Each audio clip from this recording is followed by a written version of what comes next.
This tutorial is brought to you by flbeattutorials.com. Today's tutorial, I want to focus on the step sequencer, which you can see displayed right here. And if you don't see that, you can always go up to View Step Sequencer.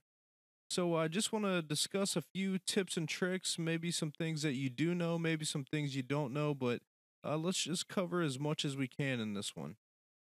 So in the main step sequencer window here, you have your samples and instruments, and off to the left of that, you have your channel volume on this right hand knob here. And then to the left of that, you have your channel panning, 100% left, 100% right, and anywhere in between. This little area here allows you to adjust the length of the sequence. So right now you see this is at 4 and we have this area here.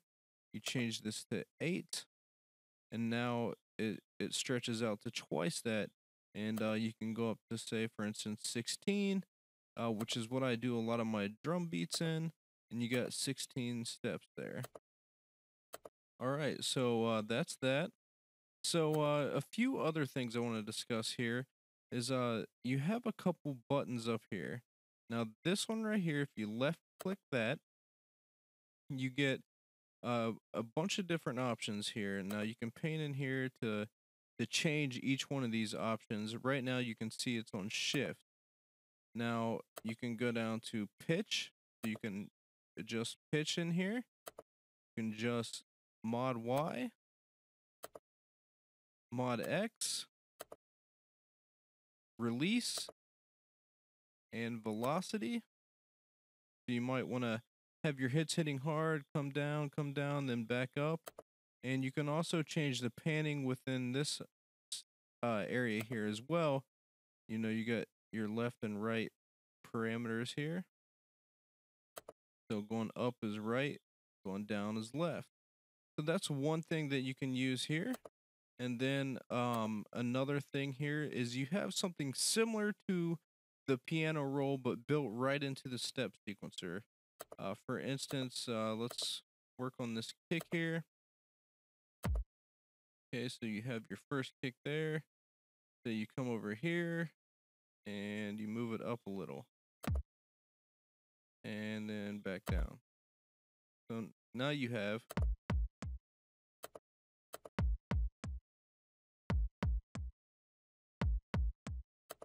so that's one thing you can do there, and I'm actually gonna let's work down here. Let's start a new project actually. Okay, so now we have our kick sample back to how it was. Now let's go back in there and let's do it again.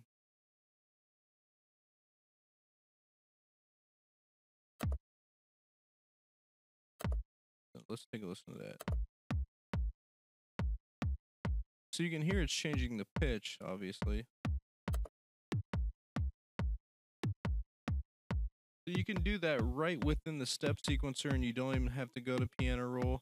If you later decide to send this to the piano roll, you will see that those notes are in there already. Okay, the one of the last areas I want to discuss here is the this little drop down box next to the pattern. Now you can do quite a few different things with this. If you click on here, one thing that you can do is insert one. So basically, now you have inserted one before the previous pattern that you were just working on. So now you'll see that our original pattern is on pattern 2, and now we have a blank slate on pattern 1. Other things you can do, let's go back up to our pattern here.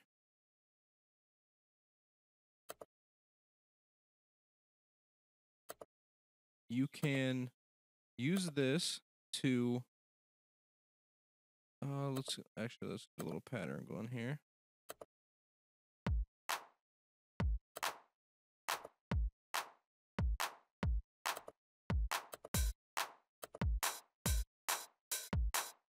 Okay, so going back up here, now you can clone this pattern. So now you can see pattern 3 listed here, and it's the same as pattern 2. And now you could go in and maybe you want to add an additional couple hits to this, for example. So that's what you can use that for. Um, you can delete the pattern from here.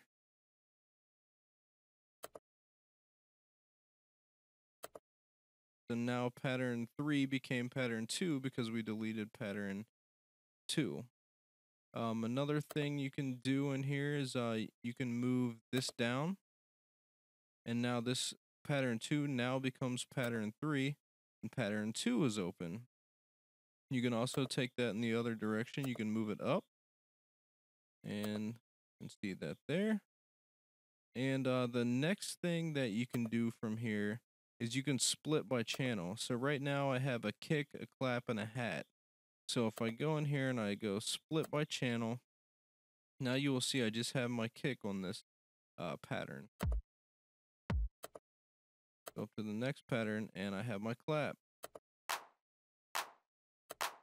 Next pattern and I have my hat.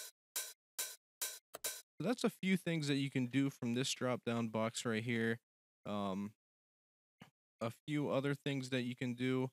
I have my hat sequence here, and let's say I want that same thing on the clap. So if I right click here, go down to edit, I can copy, then I come up to the clap, right click, edit, paste. That's a quick way that you can copy and paste things from different instruments and samples. Another few things here on the right click options here is you can fill every 2 steps, for example, and you can see that added it every 2 steps. You can do that for 4 steps and 8 steps as well. You can also replace this clap with a different instrument by going there.